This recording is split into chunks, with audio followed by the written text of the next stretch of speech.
Hey guys, it's Matt, and I'm going to be doing some of the best productivity apps for 2013. Some of these apps have been updated recently, and some of them are from the past, and some of them are recent. But I think they are all great apps, and I guess let's get started. First off, pretty much everybody uses it. If you don't, you should, which is Alfred. Alfred is a better spotlight search for your Mac. It allows you to open this toolbar.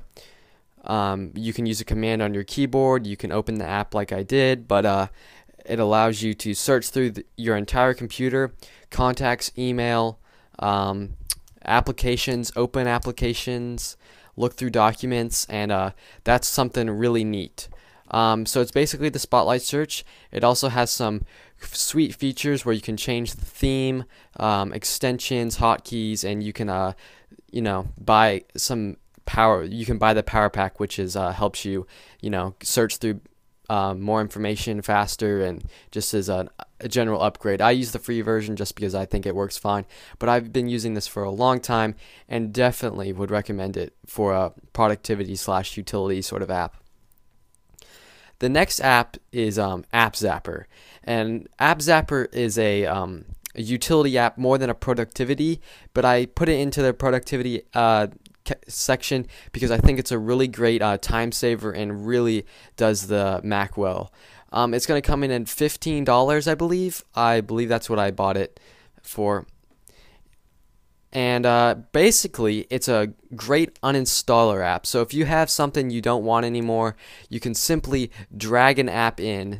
For example, it doesn't allow you to do .apps just because it's from Apple, and it's like, well, hey, you can delete this on your own by going to Launchpad and doing this. So it doesn't allow you to delete specific apps, but it does allow you to delete everything else.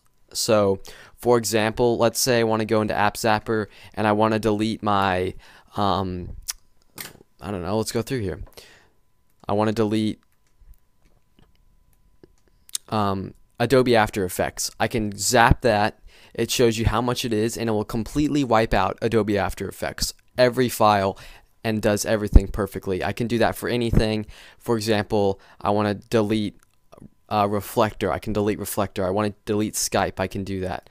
So that's a really great app, and if you're having trouble in uninstalling items, I would definitely recommend you to do that.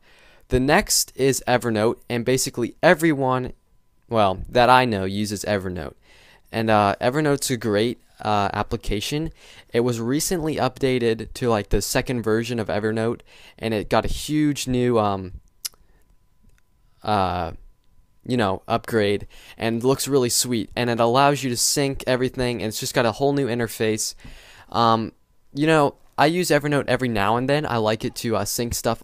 I don't have anything right now, but you can have, chemistry, language arts, math. I have a bunch of notebooks in here, and it can allow you to sync through everything, and it all syncs with all the other Evernote accounts, which is a really helpful thing if you're a big Evernote user, which some people are, which is definitely a good service to use. I highly recommend it. More for productivity, other than Evernote, I use Google Drive. Google Drive is an app which is basically Dropbox. I like it a lot better than Dropbox just because it integrates Gmail. Basically, it's the exact same thing. It has some really great iPhone and iPod apps, which allows you to have a word processor, a PowerPoint maker, and some spreadsheets, which I think is something that Dropbox doesn't do as well, and it just allows syncing between everything, which I really like. I use Google Drive for everything. The next app I want to talk about is called OmniWriter. Now, OmniWriter is I don't know how you'd say it. It's a concentration sort of, no notifications, no nothing type of way. So basically, you have a blank page and you can just go ahead and start typing. I could do a full review at this just to talk about all the different features, but you're allowed to change the text, your text size, your background colors. For example, you can change the tone of your text. There's music playing in the background, and you can save the documents.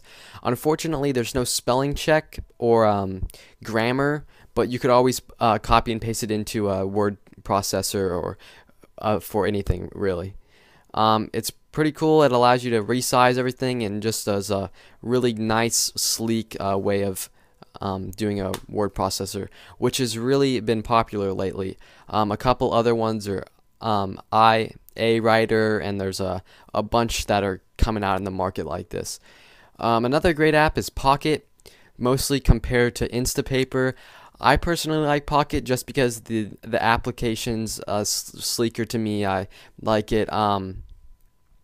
So I have a couple pockets. I haven't really read on to any much.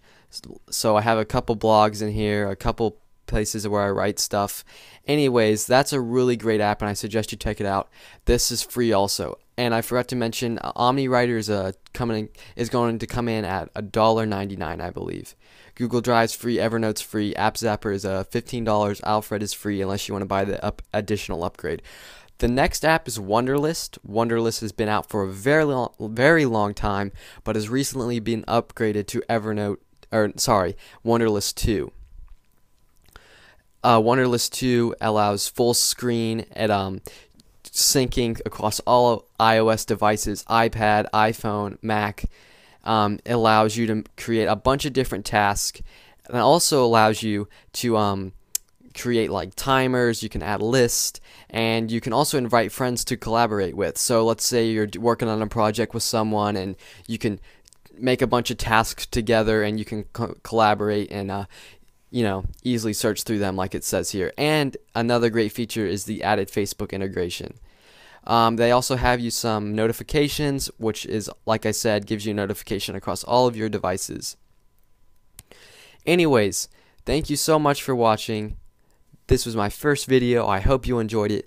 I could, if anyone wants any in-depth reviews, or like, hey, I'm not sure if I want to buy AppZapper, it's $15. Can you give me a little more information? Or I'm not sure I want to buy OmniWriter, it's $2. Can you give me more information?